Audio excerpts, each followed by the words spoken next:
We see this as a public health crisis, and we intend to be a catalyst of change and to address this, and we think that you are the right partners for that.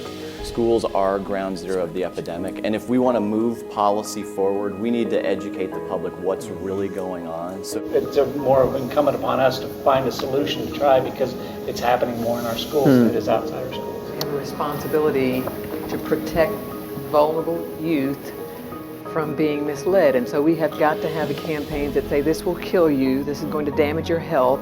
Whatever has been coming out in the media so far really hasn't made a difference in changing the kids' attitudes. We're seeing a rise the last 3 years. I could go to any one of our 8 high schools that are about 2,000 students each and ask a principal to open up a drawer, and you will see thousands of vape cartridges. These numbers are probably underreported. These percentages are actually a lot lower than what actually is going on. They're probably lying about it because, they don't want to get caught. They don't want their parents to find out. They're hiding it from people. But I also think that they know that it's bad.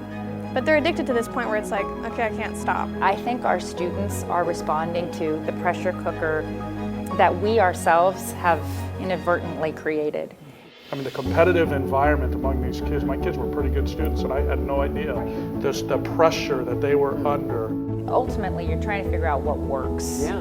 We're trying to kind of help the kids that already are addicted, but we're also trying to bring awareness to how serious this is. It is a twofold approach, preventative side on one side, but there has to be that consequence on the other, especially when they're using things that are in violation of the law. We're moving in a direction where we've actually developed modules now, and we're putting kids on a restorative path, meaning there's a diversion program. Instead of putting cameras in bathrooms to catch kids, they're actually building posters and education tools. I think the number one resource to assist us along this will be our students, because they're going to they want the relief as bad, if not more so. Everyone's doing it, and that's where it becomes a problem, is because everyone says, my friends are doing it, they're fine, they're here today, and they don't have any problems, so it's okay if I do it. When they survey youth around why they're using e-cigarettes, and it comes back to, well, my friends are doing it. There's a lot of peer interaction. Friends are critically important, and so peer is going to be the key to reversing it, and then that educational piece so that they really